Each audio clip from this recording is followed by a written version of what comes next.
Hello my dear friends, you're in the Military Summary channel, and this short video we're going to discuss the most important events that took place during the previous night of the local time.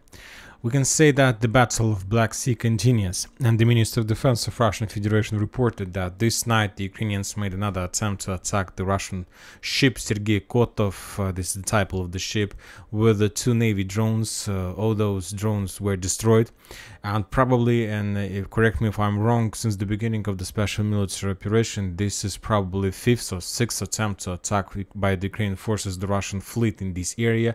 So as you can understand, this ship is located in the south of Black Sea, southwestern part of Black Sea, and basically the main purpose of this ship is to control the traffic, control the ships that enter the Black Sea, and when time comes to start probably some kind of inspections, or even to arrest some ships that the Russians think that there might be some weapon or something like this on board. Furthermore, the Russians continue bombing and shelling the port Reni that located on Dunai River on the border with Romania, and today the Russians published more videos and more geolocated confirmations about that. The Russians destroyed ammo depots, warehouses and so on, fuel depots in this territory.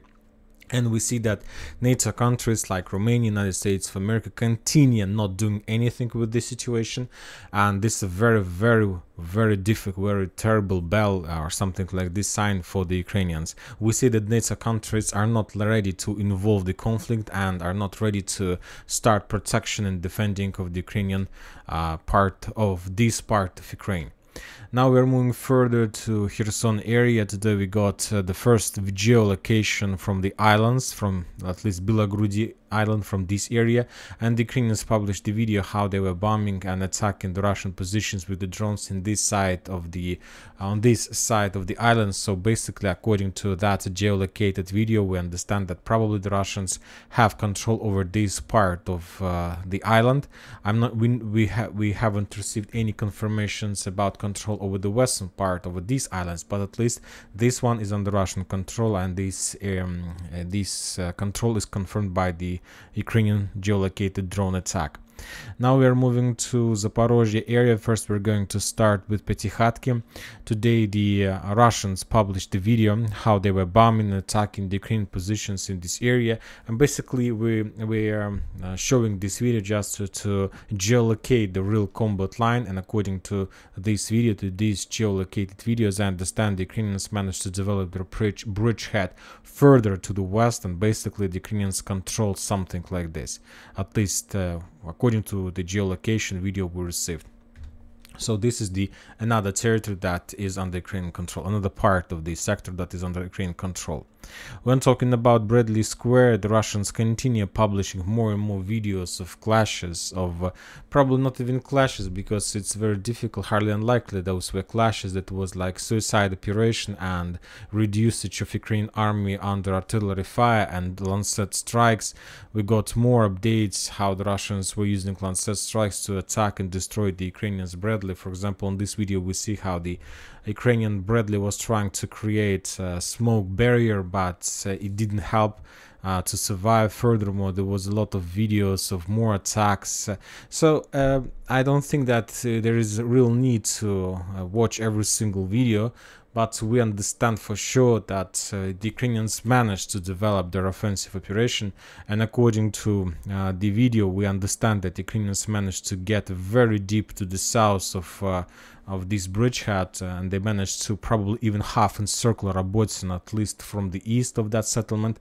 But now we understand that that was an ambush. That was an ambush that was made by the Russians, and as a result of that ambush, the Ukrainians probably lost the armored vehicles for entire battalion or even a few battalions. I'm not sure that Ukrainians lost forces for more than around a brigade, but few battalions are completely bloodless currently. Probably those attempts of attack by Ukrainian side were made by the 47th Mechanized Brigade, this unlucky brigade. So let's move further. The Ukrainians, the only video, at least geolocated video that we received from that bridgehead, is that Ukrainians also was trying to support their forces somehow, and the 47th Artillery Brigade was trying to support their offensive forces by bombing and shelling the Russian positions in the settlement by the name of Verbova. We see on this video the Russian soldiers, or probably even civilians, who was trying to evacuate and run away from the place that Ukrainians started bombing and shelling. Probably that was some kind of command center of the Russian forces or some kind of warehouse and so on. And as you can see, as a result of effective artillery strike, the Russians lost another small operational or warehouse in this area. And now we are moving further, and we are going to Urozhaino, to Vremivka tactical bridgehead. After a small operational pause, the Ukrainians have completed the regrouping process, and now they're trying to attack. The thing is that Ukrainians are attacking not at the same time. They usually try to mix the attacks. For example, first there was very fierce battles on the 22nd, 23rd of July in the vicinity of Robotina. On the 24th and 25th, there was very fierce clashes in the vicinity of Klishchevka, and currently, as I understand, the Ukrainians are going to launch attack in the vicinity of Urozhaino to complete the story of Staromayorska and Urozhaino. The Ukrainians have accumulated a significant number of forces. They're trying to use just infantry.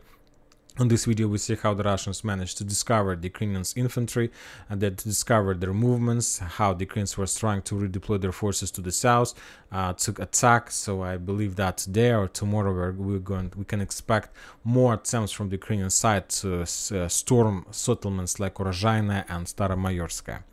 Now we are moving to Avdiivka, to Donetsk, to this area. Today we got very interesting, very strange and very interesting piece of information. The Russian sources reported that during this night, the Russians managed to launch offensive operation in direction of Krasnogorovka, in direction of Nivolskaya, and in direction of Pervomayskaya. So, and there were no updates about like entering those settlements or about the real understandable progress in those settlements. But if we take a look at the map, we understand that according to that piece of information, the Russians launched their attack in direction of Krasnogorovka, and according to that piece of news, the Russians managed to move closer to the settlement. So this is the first direction. The second update is that the Russians entered, or at least get closer to Nivolskaya. This is the second direction. And the third direction, that the Russians managed to advance in Pervomayskaya as well. So basically we see that the Russians are trying to develop their offensive operation towards this red line. So basically on the line of Russian fire, Russian attack, the settlements like Krasnogorovka, Nitailov, and Pervomayskaya. And this is the logical development of the situation in the vicinity of Krasnogorovka after the Russians managed to establish control over coal mine.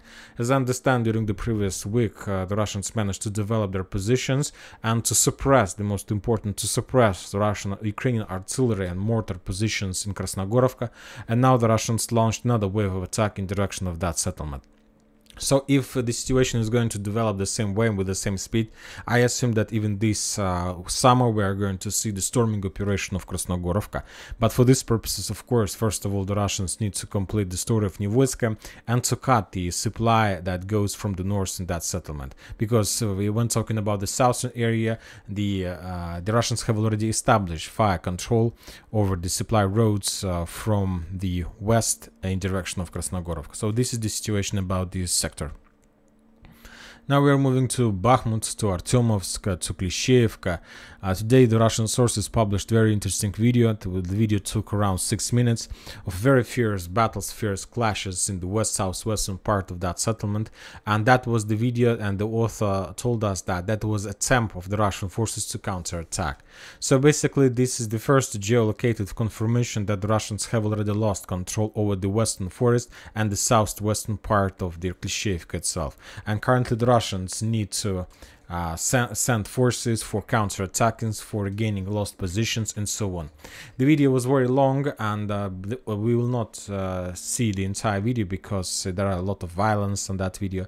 But basically the Russians are saying that the Russian forces who were sent, the Russian like Marines, troopers were sent to Klishchevka, and that squad, that platoon got in ambush, and basically the Russian soldiers were attacked from different sides, from the north, from the west, from the east, and they were encircled, and probably the Russians lost that entire squad, and basically the Russians also lost this part of Klishchiivka. As I understand, the Ukrainians continue advancing to the northern currently and the central part of Klishchiivka, and these days maybe there are going to be a small operational pause after these fierce battles, and probably after another attempt of attack the Russian positions in the Vremivka tactical bridgehead, the Ukrainians will restart their positions, their attacks, and maybe this week, the next week, before August, the Russians will be forced to step back from the entire settlement.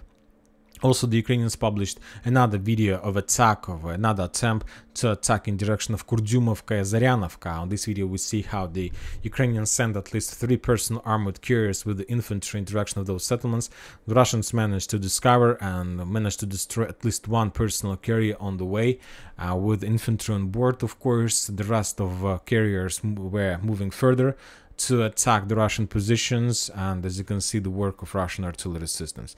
The situation in this area is also critical, but it's much more easy to defend this area because there is at least a real natural barrier in front of Russian positions, and this is a very big problem for the Ukrainians to find a solution how to cross this barrier and to attack these 2 settlements, because without these 2 settlements there is always risks to get attack behind the Ukrainian positions in Klishchiivka. So for now, if the Ukrainians want to develop, they need to take these 2 settlements as well, but for now it's very difficult to implement.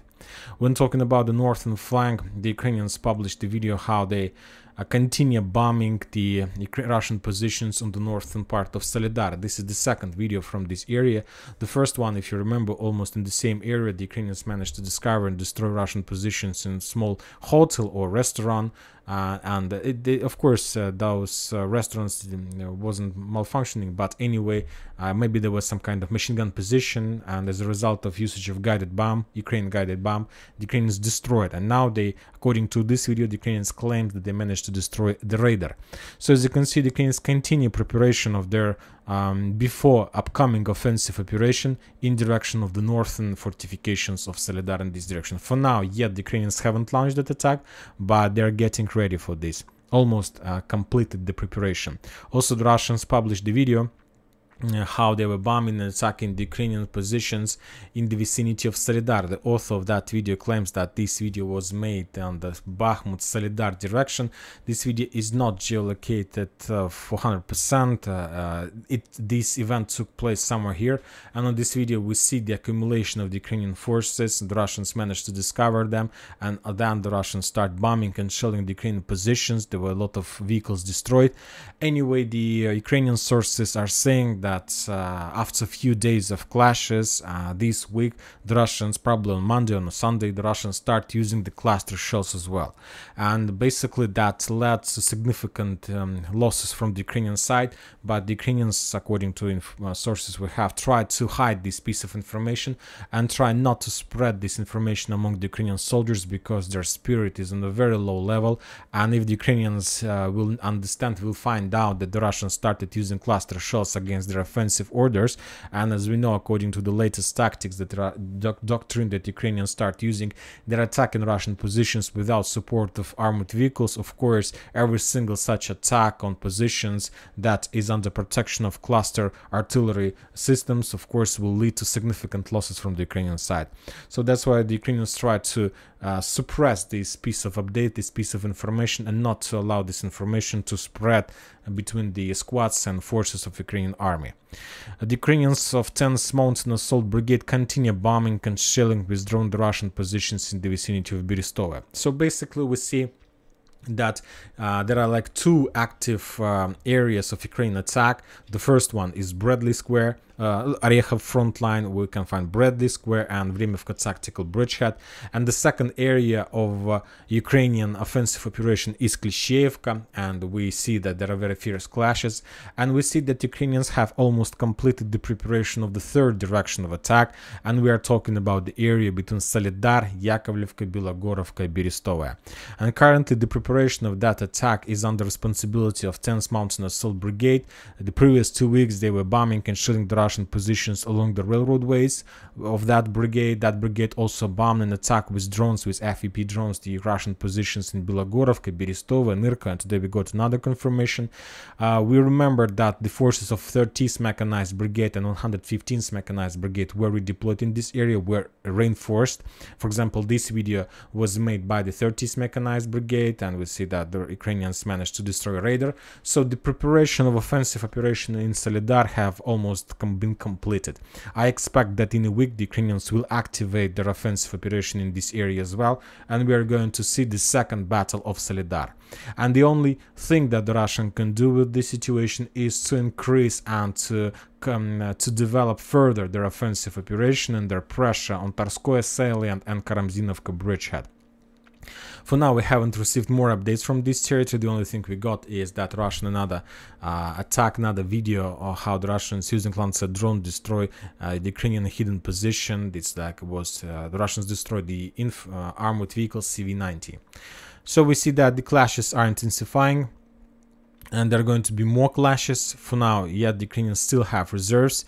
Another video of Lancet in the vicinity of Dvorechne. The Russians continue reporting about Russian advances in this area, in the vicinity of Kupiansk, yet we haven't received any photo video confirmation of that. So I believe that we need to wait a little bit, but soon the Russians will they're going to increase the pressure more, and probably we're going to see more updates from the bridgehead between Kupiansk and Liman. And that's it for this video. Military Summary channel reminds to condemn any violence in the world. Thank you for watching. Subscribe to my channel, put your likes, join my Patreon, and have a good day. Bye bye.